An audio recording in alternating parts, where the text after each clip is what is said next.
आप सबको जय मसीह की Bible stories Hindi YouTube channel पर आप सबका स्वागत है। आज मैं आपको राजा दाऊद और अबीगैल की कहानी के बारे में बताने वाली हूँ, जिसका वर्णन आपको शमूएल की पहली पुस्तक और उसके 25 अध्याय के 1 वचन से 42 वचन तक देखने को मिल जाएगा। इससे पहले प्रियो कि हम वीडियो को शुरू करें, आप हमारे Bible stories Hindi YouTube channel को सब्सक्राइब करना और बेल आइकन को दबाना ना भूलिएगा। तो आइए प्रियो, हम इस वीडियो को शुरू करते हैं। यह उस समय की बात है जब शमूएल नबी की मृत्यु हो चुकी थी। इजराइल के लोगों ने उसे उसके ही घर में जो रामाह में है मिट्टी दी। तब दाऊद, जो राजा शाऊल से अपने प्राण बचाकर जंगलों में रह रहा था, वह भी पारान नामक जंगल को चला गया। तब बाइबल हमें बताती है कि माओन नामक स्थान में एक पुरुष रहता था, जिसका व्यापार करमेल में था।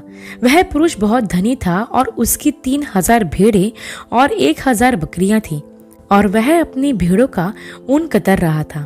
उस पुरुष का नाम नाबाल था और उसकी पत्नी का नाम अबीगैल था। अबीगैल बुद्धिमान और रूपवती थी, परंतु उसका पति नाबाल कठोर और बुरे बुरे काम करने वाला था। जब दाऊद ने जंगल में समाचार पाया कि नाबाल अपनी भेड़ों का ऊन कतर रहा है, तब दाऊद ने अपने 10 जवानों से कहा, करमेल में नाबाल के पास जाकर मेरी ओर से उसका कुशल क्षेम पूछो और उससे कहो कि तू चिरंजीव रहे, तेरा कल्याण हो और तेरा घराना कल्याण से रहे, और जो कुछ तेरा है वह भी कल्याण से रहे। मैंने सुना है कि तू ऊन कतर रहा है। देख, तेरे चरवाहे हम लोगों के पास रहे, और ना तो हमने उनकी कुछ हानि की और ना उनका कुछ खोया। अपने जवानों से यह पूछ ले, वह तुझे बताएंगे। अतः इन जवानों पर तेरे अनुग्रह की दृष्टि हो। हम तो आनंद के समय में आए हैं, इसलिए जो कुछ तेरे हाथ लगे वह अपने दासों और अपने बेटे दाऊद को दे। तब दाऊद के जवानों ने नाबाल के पास जाकर ऐसा ही कहा, जिस पर नाबाल ने उनसे कहा कि दाऊद कौन है? यिशै का पुत्र कौन है? आजकल बहुत से दास अपने अपने स्वामी के पास से भाग जाते हैं। क्या मैं अपनी रोटी पानी और जो पशु मैंने अपने कतरने वालों के लिए मारे हैं उन्हें लेकर ऐसे लोगों को दे दूं जिनको मैं नहीं जानता कि कहाँ के हैं? तब दाऊद के जवानों ने लौटकर अपना मार्ग लिया और लौटकर उसको ये सब बातें जो नाबाल ने कही थी सुना दी। तब दाऊद नाबाल पर क्रोधित हुआ और उसने अपने जवानों से कहा कि अपनी अपनी तलवार बांध लो। और दाऊद ने भी अपनी तलवार बांध ली तथा 400 सैनिक उसके पीछे पीछे नाबाल के पास जाने को निकले। तब एक सेवक ने अबीगैल को जाकर बताया कि दाऊद ने जंगल में हमारे स्वामी को आशीर्वाद देने के लिए दूत भेजे थे, परंतु उसने उन्हें ललकार दिया। तब उस सेवक ने अबीगैल को यह भी बताया कि दाऊद और उसके जनों ने नाबाल के चरवाहों के साथ बहुत अच्छा बर्ताव किया, और जब वे भेड़ बकरियां चराते थे तब वे रात दिन उनकी आड़ बने रहे। इसलिए अब सोच विचार कर कि क्या करना चाहिए, क्योंकि उन्होंने हमारे स्वामी की और उसकी समस्त घराने की हानि करना ठान लिया होगा। यह तो ऐसा दुष्ट है कि उससे कोई बोल भी नहीं सकता। तब अबीगैल ने फुर्ती से 200 रोटी और 2 कुप्पी दाखमधु और 5 भेड़ों का मांस और 5 सआ भुना हुआ अनाज और 100 गुच्छे किशमिश और अंजीर की 200 टिक्कियां लेकर गदहों पर लदवाई। और उसने अपने जवानों से कहा, तुम मेरे आगे आगे चलो, मैं तुम्हारे पीछे पीछे आती हूँ। परंतु उसने अपने पति से कुछ न कहा।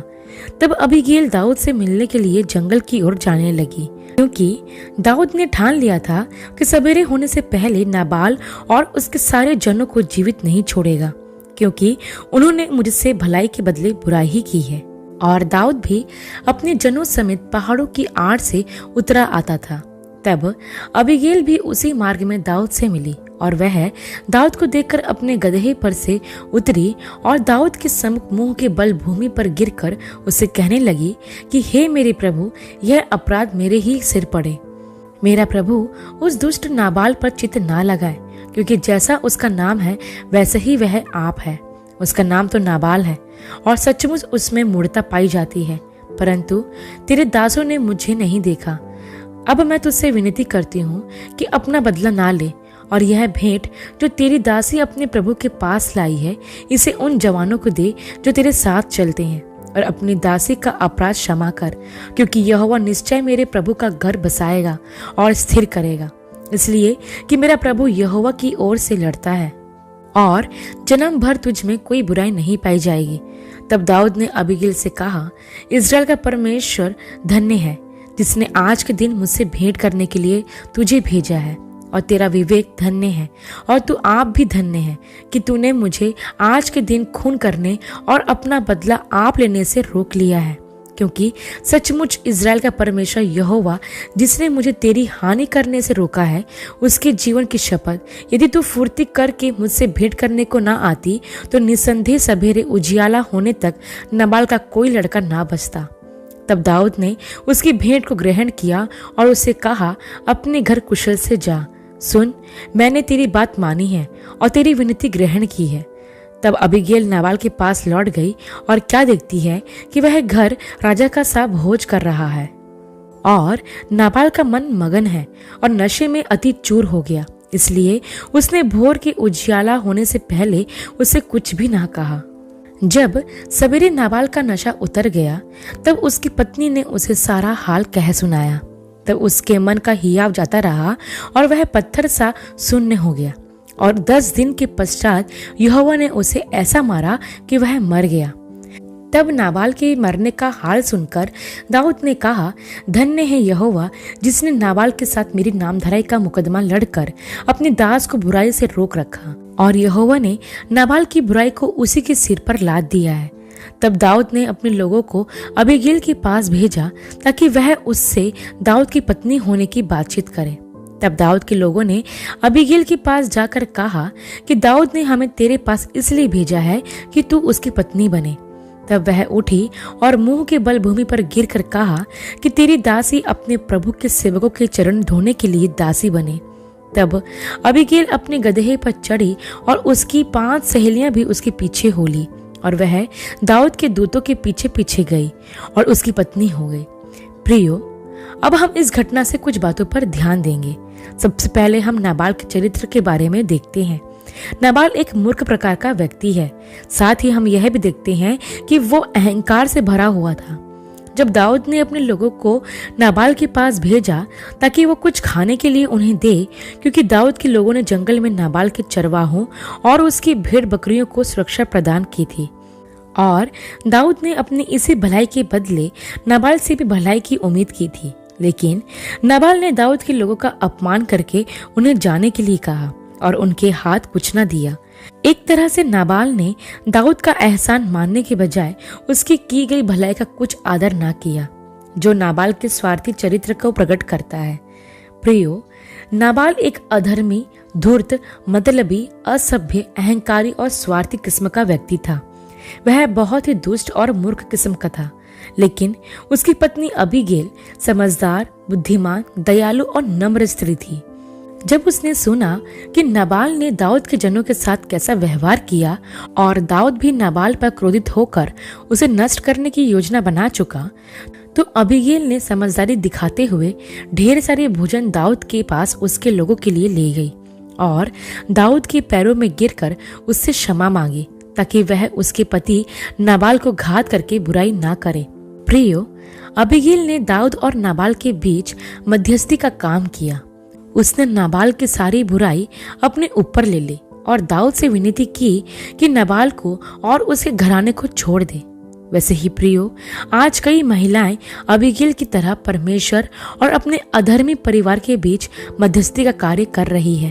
अबीगैल की तरह आज कई महिलाएं प्रभु का भय मानती हैं और समझदारी से काम करती हैं, लेकिन उनके अधर्मी परिवार और दुष्ट पति के कारण उन्हें कई मुश्किलों का सामना करना पड़ता है।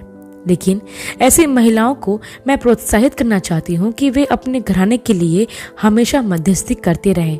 हो सकता है परमेश्वर आपके द्वारा आपके परिवार पर दया करे और वह बचाया जाए। प्रियो, मैं ऐसी कई महिलाओं को जानती हूँ जिन्होंने अपने विश्वास और मध्यस्थी की प्रार्थना के द्वारा अपने दुष्ट पति को भी प्रभु का भय मानना और प्रभु के वचनों का पालन करना सिखाया है। बहुत सी ऐसी बहनें हैं जो अपने घराने के उद्धार का कारण बनी। इसलिए मैं आप दुख सहती महिलाओं से कहना चाहती हूँ कि आप हिम्मत ना हारें, विश्वास और प्रार्थना में बने रहें। प्रभु जल्द ही आपकी मध्यस्थता की प्रार्थना का उत्तर आपको जरूर देगा। और आप अपने घराने को प्रभु के पास जरूर लेकर आओगे। इसके साथ ही प्रियो, एक और महत्वपूर्ण बात हम इस घटना से सीख सकते हैं कि इस घटना में 3 पात्र हैं। जैसा हमने नाबाल के विषय में देखा कि वह एक घटिया, जिद्दी, मूर्ख और मतलबी व्यक्ति था, और अबीगेल जो उसकी पत्नी थी वह उदार, दीन और बुद्धिमान स्त्री थी। लेकिन व्यवस्था के अनुसार वे अपने पति से बंधी हुई थी और जब तक मृत्यु उनको अलग ना करे वो उसकी पत्नी ही रहेगी। तथा हम दाऊद के चरित्र को देखते हैं कि वो परमेश्वर के मन के अनुसार व्यक्ति था।